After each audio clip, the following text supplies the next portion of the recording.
Hello and welcome to Property Question Time. This is the programme where you can have your property related questions answered by our team of property experts. I'm Stephen Galpin and joining me today are Stefano Lucatello, Senior Partner of Cobalt Law, international lawyer, author and celebrity chef. Hello Stephen. Hello, welcome back. Thank you. Next we have John Howard, property developer, public speaker and author. Welcome, John. Thank you very much. He's got a new book out, you know. Have you really, John? Yes. No, not yet. He's allowed. Soon. Soon. Okay. And joining us by link is Mark Harvey, co-founder of the Real Life Group up in Derbyshire. Welcome to you, Mark. Right, Stefano, you're going to have the first question, and it's this. Can I know a little about the resale market should I decide to buy in Italy?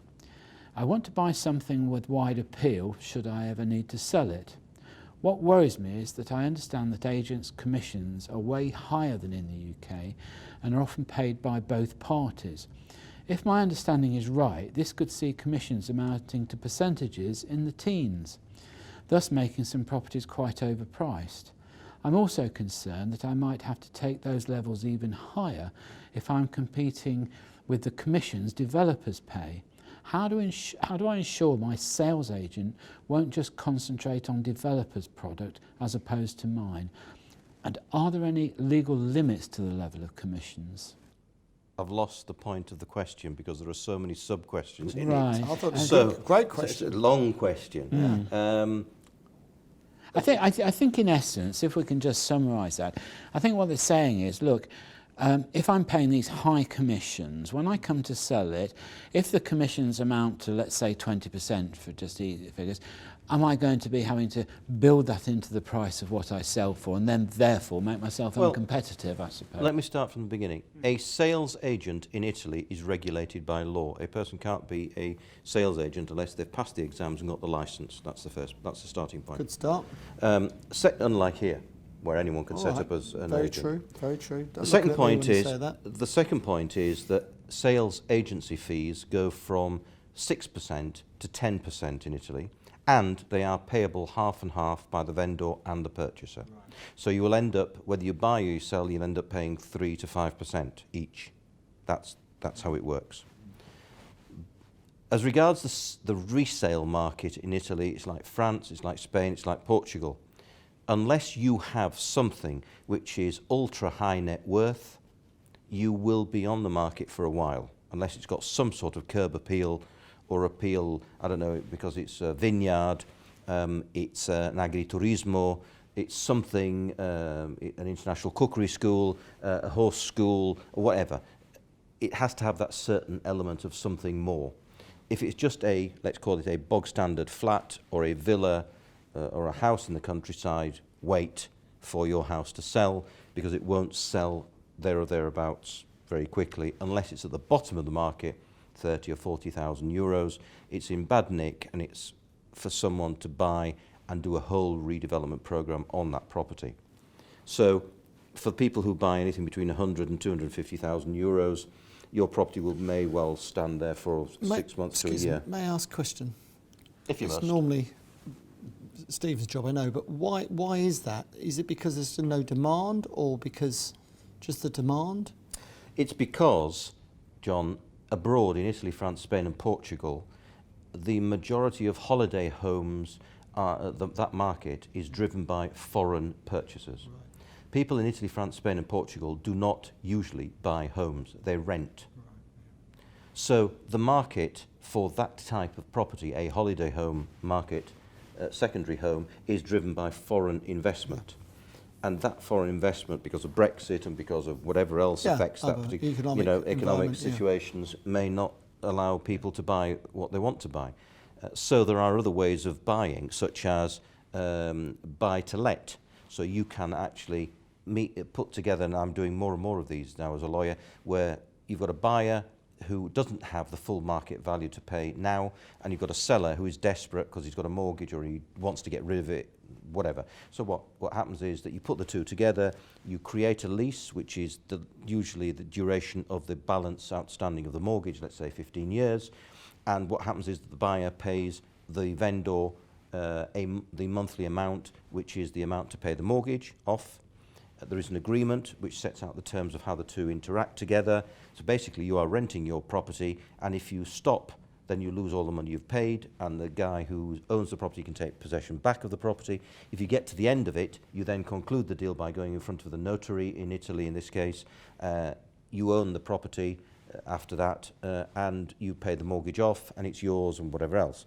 So there are various things that are happening. The market, people are inventing markets, and in fact, in many cases, they're inventing the market in England, and then it's being transferred abroad, that is rent-to-buy scheme, to facilitate markets. And that is helping the market to move, because otherwise your property may stay on the market. Static. It could be static for a couple of years. So would a developer, for instance, be able to borrow against somebody who had signed up on a let-to-buy system then?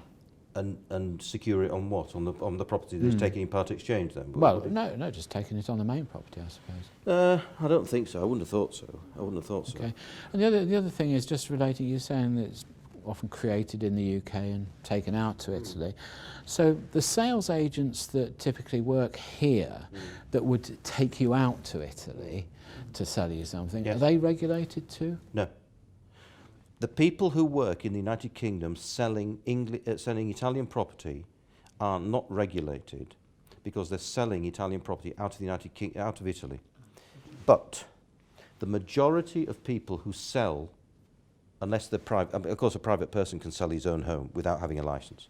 But if you go into business, then the majority of people who are agents and based in the United Kingdom or out of Italy, wherever they are, and selling Italian property, are linked in some way, shape or form, if they're intelligent, to an Italian estate agent who is in the place where they are selling, and they are regulated. So they will fall under the umbrella of that regulated Italian estate agent in Umbria, Lazio, Abruzzo, Tuscany, wherever it may be. Milan for your purposes, absolutely. Yes. But beware, and a note of caution, to the English person who wants to go abroad because he's sold up in England and become an estate agent in Italy and start selling properties.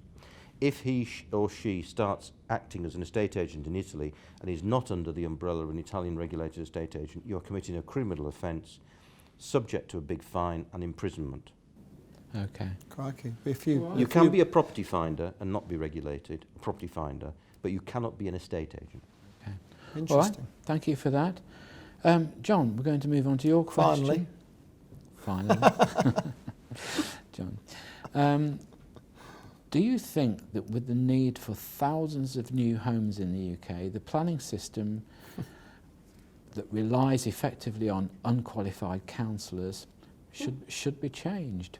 Cutbacks in councils across the country have seen planning departments reduced in terms of staff, and some councils, or perhaps the councillors, are overprotective of their own particular area.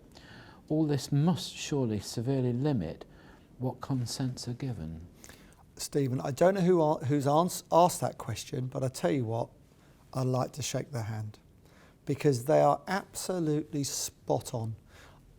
I was talking to a planning minister 3 or 4 years ago. They've had so many, I can't remember which one it was. We've had 10 in 8 years. Exactly, and we were chatting, and he asked me what did I think, and I said, well, first of all, you've got to take it out the hands of the local authorities. The biggest problem you have, 2 problems you have, well, more than 2, but 2 big ones. And one, you're absolutely right, local councils have some effect. The parish councils, etc., have some influence, not a huge amount these days, but some influence on where they want the houses. The second thing is the quality, not all of them, but a lot of the quality of the planning officers at the councils are poor. They're either poor or they're inexperienced or they're lazy. Because all the good ones go off to be planning consultants. So they go from being, what's the word? Gamekeeper to poacher. And what's happening is these local authorities do not pay enough money. And I suggested to the minister that the government centrally should pay the planning officers direct and a lot more money to get better quality, more efficient planning officers. Okay. All right, well, we must move on. So thank you for that, John. Over now to Mark Harvey in Derbyshire. Mark, I have 4 flats in a converted house, which I've just bought, and to some extent renovated. I have advice from one agent who would like me to break down the flats into a multiple of units and create an HMO. They tell me that the total rental income will be higher that way.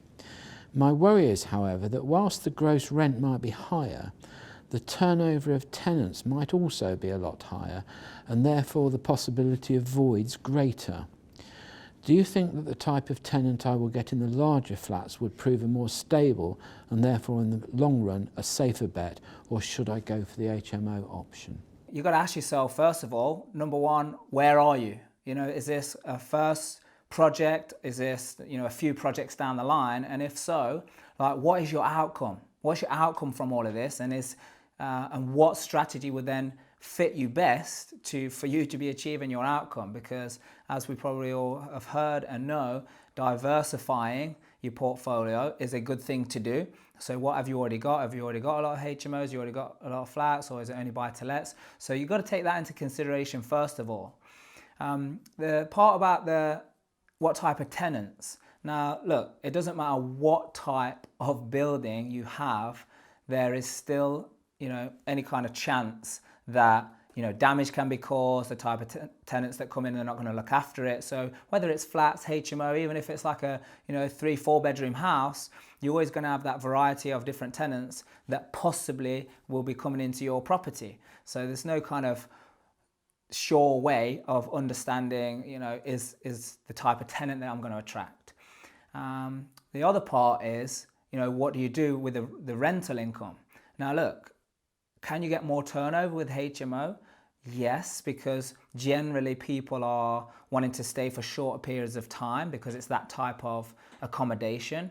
Will people stay longer in flats? Maybe, a lot of the time, yes, but again, maybe.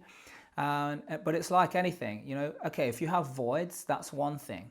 But the great thing about HMOs is that because you've got a number of different rooms, that if there are 1 or 2 voids here and there, over the long term, if you're managing it properly, if the standard is high and you're taking care of the property, then those 1 or 2 voids versus having less accommodation but less voids, they kind of make up for themselves. And in the long term, from what we've seen with many people, HMO is a great strategy, like I say, but as long as you're doing it properly, as long as you're taking care of your tenants, taking care of the property as well. Okay, Mark, thank you very much for that answer. That's all we've got time for in this half of the show, so join us again after the break.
My name is John Howard, and I've been investing and developing properties for over 40 years.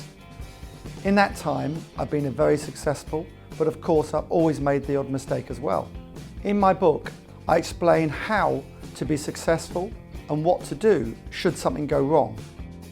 I've survived 3 property recessions. I can help you do the same.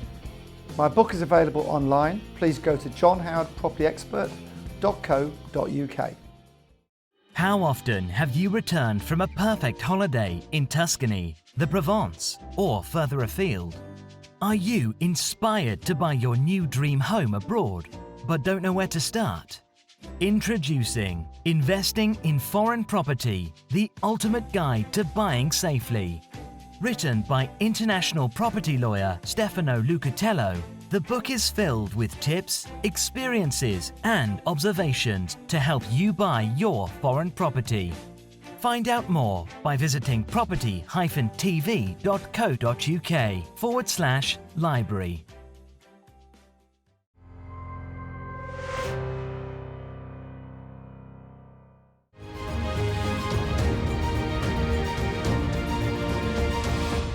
Hello and welcome back to part 2 of Property Question Time. I'm Stephen Galpin and with me are Stefano Lucatello, Hello. John Howard and Mark Harvey from Derbyshire.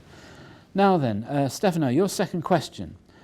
I'm buying a new build property in Lallio, Italy. I'm being pushed by the developer and agent to use a local solicitor. However, friends of mine are strongly recommending that I use a firm of solicitors in central Milan, as they may be more efficient and probably more independent. Advice, please. Well, if the gentleman is English, I would use a firm of lawyers specialised in international property who are based in the United Kingdom. Why? Because as solicitors, we are regulated by the Solicitors Regulation Authority, and we have £3 million worth, or £2 million if you trade as a limited company, of indemnity insurance, which you do not get if you go to a lawyer abroad. They have some minimal indemnity insurance, but they're not covered, as we would be. That's the first point. The second point is that you would be better off using a aforesaid type of law firm in England who has a specialism in Italy, because as a law firm doing that sort of work, they can literally translate the Italian into English and translate the Italian law into words and paragraphs that you can understand. Whereas if you have an Italian lawyer, however good they are speaking English, they don't always get it right translating, and the client doesn't always understand 100% of what's going on. The third point is that never ever go to an estate agent and then take on board, in my opinion, the lawyer that the estate agent recommends you. Why? Because it's too close. I'm not saying there's anything untoward, but it's too close for comfort. It's too close to call. You want someone that's not in the pocket of the estate agent. Absolutely. You want someone who is in your pocket and works for you and isn't working for a commission because you've been referred to them. You never know, and in Italy especially, it's quite often the case that there are substantially close relationships which are too close to call. And you might come away thinking, I'm not sure that I got the right advice or what I would say is why take the risk? You don't need to take the risk. Don't take a risk if you don't need to. Use an English lawyer, speaks Italian, and get proper advice. It's got to be the answer. Would that English lawyer be licensed to practice in Italy? Right.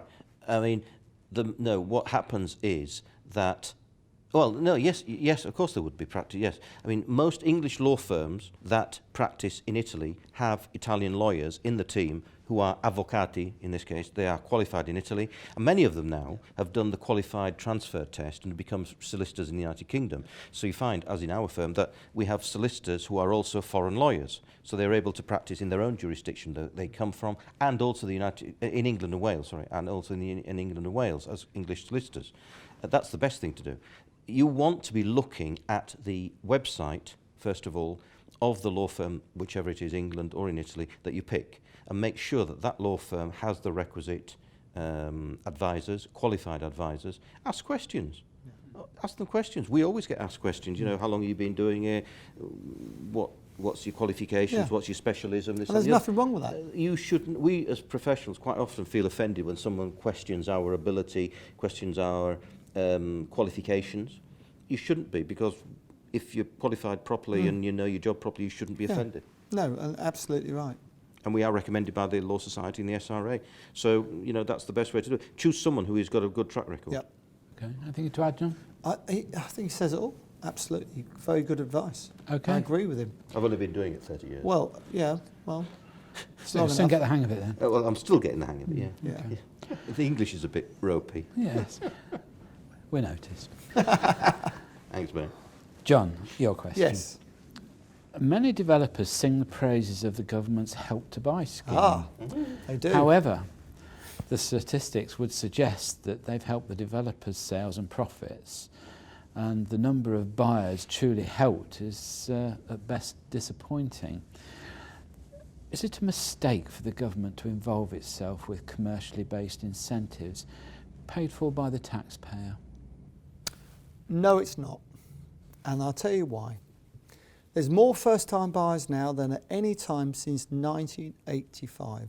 The government have put aside £10 billion to help not just first-time buyers, but first-time buyers, and predominantly 94%, I think, of people using the Help to Buy scheme are first-time buyers. And as from April, nobody who's not a first-time buyer will be allowed to use it. Well, John, hold on, John. I haven't finished yet, Stephen. I know that, but let me just come on, you two. Stop let me just interrupt you there. Now, when you're giving these numbers about people using the Help to Buy scheme, I haven't finished giving the numbers yet. Essentially, this scheme was to help people at the lower end of the market, first-timers and people of limited incomes. The statistics are showing that the majority of people helped by this scheme are earning over £80,000 a year. Okay, can I just say this? In London, that may well be the case. And just under 10,000 people have taken up the Help to Buy scheme in London since 2018. Huge amount of people. Huge amount of... where do you think the property market would be in London without those 10,000? So it's a great scheme. It has been abused, no doubt, by the odd clever person who could have done it anyway. It has substituted, I think, some money that was coming perhaps from the bank of mum and dad. And, mum and dad have been paying tax for the last 30, 40 years. Why shouldn't it? The government are obviously very, very incredibly keen to get people on the housing ladder, because most people who buy a property tend to vote Tory. That's a fact, and I wouldn't disagree with what some of what you've said. But it doesn't mean it's a bad thing to do. It's a really good thing to do. And of course, if Labour get in, the first thing they're going to do is cut it, and they'll use that £10 billion to help for social housing instead. But again, John, I've got a slight problem with these figures. It's very important that I think people understand the value of the figures. I mean, we've got statistics now coming out that the government are saying, right, yes, well, we've helped a lot of first-time buyers. Mum and dads have helped a lot of first-time buyers, but they're talking about people now who are first-time buyers who are coming up to the age of 55. Right. Well, so that catchment of first-time buyers. Do you know what, Stephen? Yeah. This government at times have done some wonderful things. Got the lowest unemployment. We've got a great economy at the moment, better than most of the other countries, if not all the countries in Europe. And they totally get knocked for doing what is a really, really good scheme. And if they hadn't done that scheme, they'd be knocking them for not doing it. John, how is it repaid? It's repaid after 5 years. You start paying a small amount of interest if you don't repay it within 5 years. I don't think that's clearly spelt out. The people it's a wonderful scheme. I think it's a wonderful scheme up to a certain point that it goes. Yeah. But it's not clearly defined what is repayable and when it's repayable and how it's repayable. I think you're wrong there. I think it is. I think it is. And actually, when the average person moves every 6.5 years. So the chances are these are first-time buyers, they're going to move, hopefully move up the ladder. So the chances of them being able to pay it back without any interest at all are very high. But coming back to the final part of the question, which is, do we think government should enter into these sort of incentive schemes to try and help people? We mustn't forget it's not government that does it, it's you and I, the taxpayer, who are paying for these subsidies or assistances. And I think then it does come into question, does the average taxpayer want to help somebody else get onto the property ladder? I don't know. Well, they've got no choice. Well, exactly. Because government brings it in and says it's law. Exactly, that's the point. And I think I tend to agree with the questioner here, saying, well, is it right that governments do this? Well, governments subsidise and support a host of industries across the nation, not just. I mean, under the European rules, they can't bail companies out, unfortunately. How long has it been going, this scheme? The scheme's been going about 4 years. So the first set of people due to repay some or all of their loans will come up in the next 12 Yeah, months. Then. they will do. So it'll be interesting to see whether it becomes 2017, like I think, yeah. university school fees, that people repay them the interest back when they're still 65, as you mentioned This before. week, next week, Yes. sometimes You know, ever. Yeah. what you've got to remember, the government, everywhere you look, it's, if something is being subsidised by the government, you know, all this student accommodation is funded indirectly by the government because, you know, student fees are paid by the government.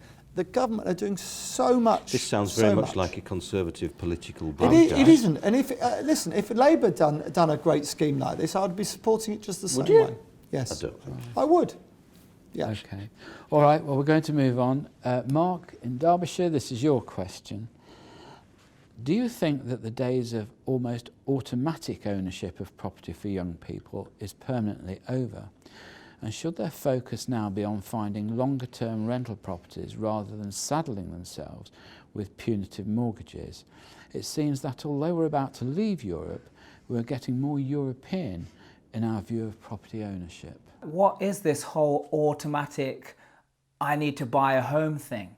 You know, like we've all been told or conditioned to think that we go work hard all our life, you know, get a good education, save some money, and as long as I can, you know, show someone 3 pay slips for, you know, my wage, then I can go to a mortgage advisor, get a mortgage, and then as soon as I get my home, yes, I'm set.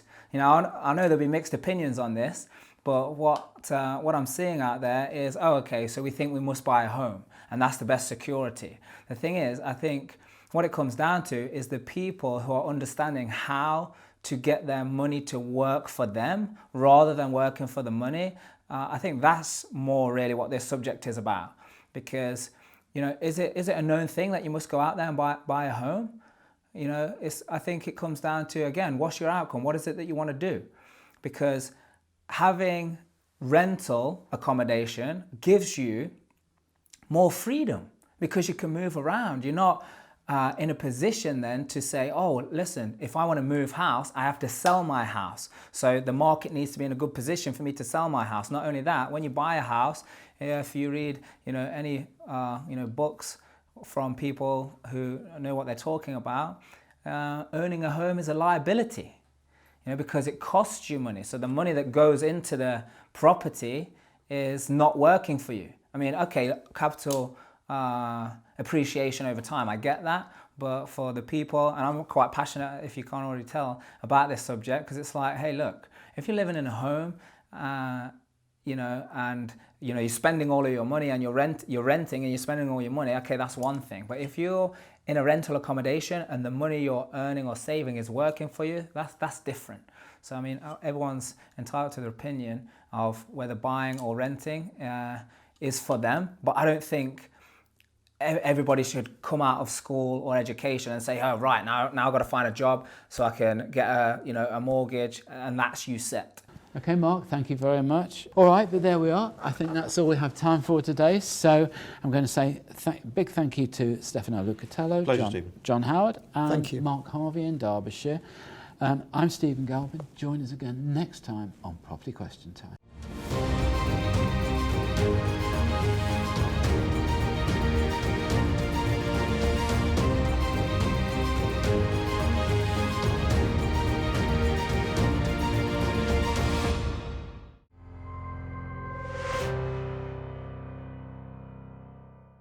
How often have you returned from a perfect holiday in Tuscany, the Provence, or further afield? Are you inspired to buy your new dream home abroad, but don't know where to start? Introducing Investing in Foreign Property, the ultimate guide to buying safely. Written by international property lawyer Stefano Lucatello, the book is filled with tips, experiences, and observations to help you buy your foreign property. Find out more by visiting property-tv.co.uk/library. My name is John Howard, and I've been investing and developing properties for over 40 years. In that time, I've been very successful, but of course I've always made the odd mistake as well. In my book, I explain how to be successful and what to do should something go wrong. I've survived 3 property recessions. I can help you do the same. My book is available online. Please go to johnhowardpropertyexpert.co.uk.